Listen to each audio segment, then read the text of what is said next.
Just go to the moon. Yeah, there'll be a day when AI takes over and it'll make us their pets. Whatever God is not luck. Hi, I'm Neil deGrasse Tyson, your personal astrophysicist, and I'm here at Penguin UK to answer some of your deepest, most pressing questions. Thank you. Does that work? Yeah. Okay, good.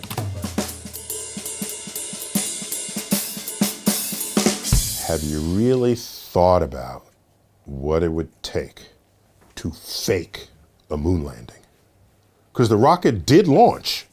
We all saw the rocket launch, okay? So there's hardware there. They're like office buildings of blueprints for the design of the Saturn V rocket. The hundreds of engineering hours that went behind this and the records of those designs. If you wanted to fake the moon landing, you would have to fake all of these documents. And it just seems to me, it's way easier to just go to the moon. Has anyone considered that? Just go to the moon. That's easier than faking all of this. So, no, but yeah, we went to the moon.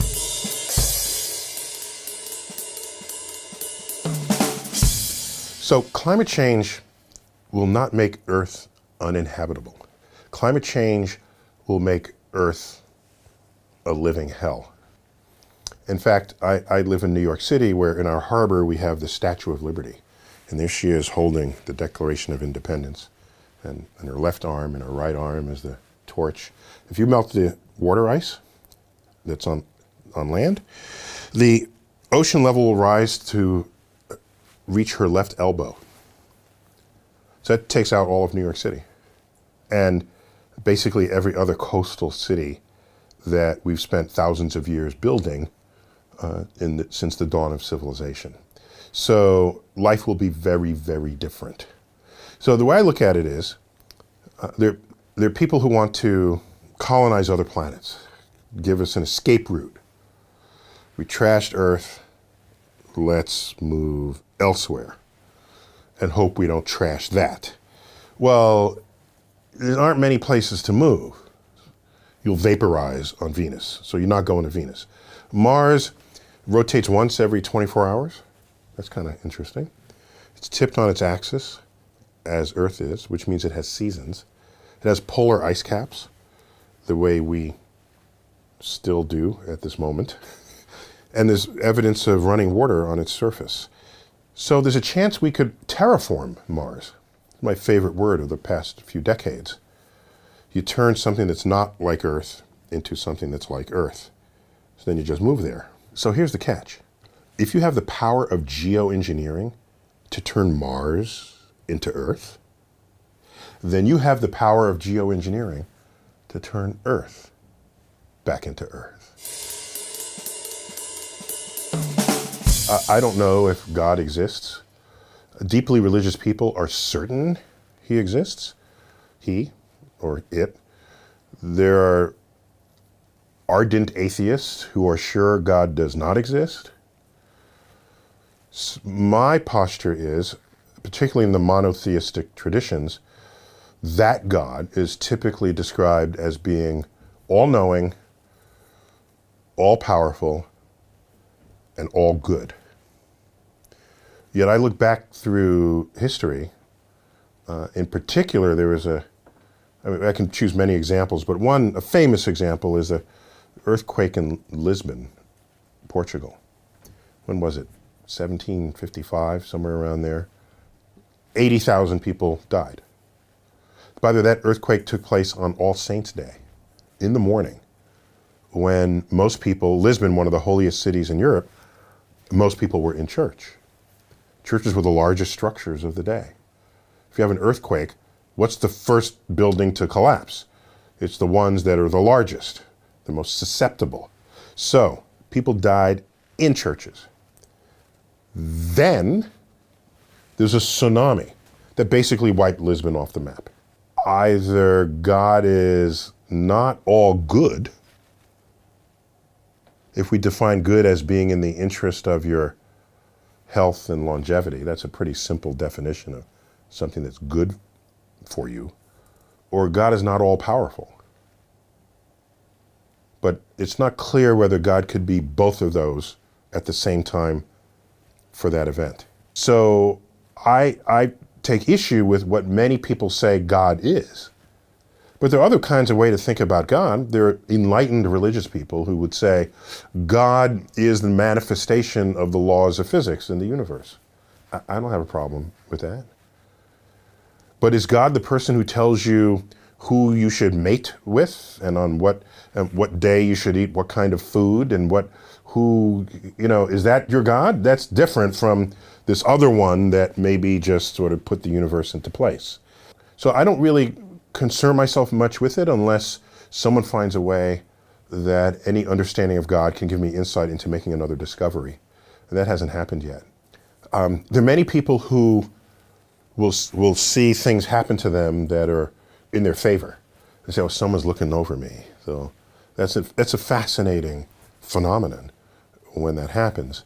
And when you analyze those situations, what you find is that we as humans simply have a profound inability to understand statistics and probability. It's really that simple. And it's a quick experiment. Line up 1,000 people and give them a coin and have them flip the coin. And if whoever gets tails, tell them to sit down. So it's about half. So 500 people left. You repeat it. 250 people left. 125, 60, 30, 15, 8, 4, 2, 1. It's a thought experiment. So approximately half the people sat down every time they flipped the coin. Half of them get heads, half get tails. There's one person that's standing at the end. That person flipped heads 10 consecutive times. So who does the press go to? The press goes to that person and say, how do you feel about this? Well, I felt that heads energy about halfway through, and I kind of knew I was going to win. I saw heads on the thing. And did they interview anybody else who might have felt exactly the same way but didn't flip heads 10 times in a row? Because they're on their way home now. They're not there for the interview. So we're thinking that this guy had some kind of clairvoyance about his fate, or that he prayed or whatever. And so, whereas every time you do this experiment, basically, somebody flips heads 10 times in a row.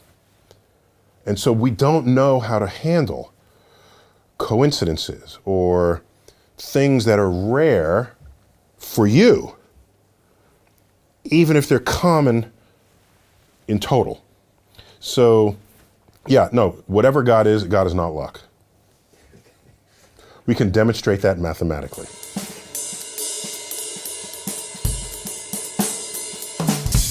Personally, I'm not all that worried about artificial intelligence and robots taking over the world. But almost everyone I know who's an expert in it, they're worried. They're all worried. I'm reminded of Ray Bradbury, author of many great science fiction novels about Mars and other stories. He was once criticized. Someone asked him, Ray, why do you have all these apocalyptic, futuristic stories? Is this what you think we have in store for ourselves? And he says, I don't write these because I think that's what our future will be. I write these stories so that you know what future to avoid. And I said, ooh, that's deep. So the fact that we've had our share of films that show computer intelligence taking over, I think it spooked us. And a little bit of spooking is a good thing. It means you'll move forward, you'll step lightly.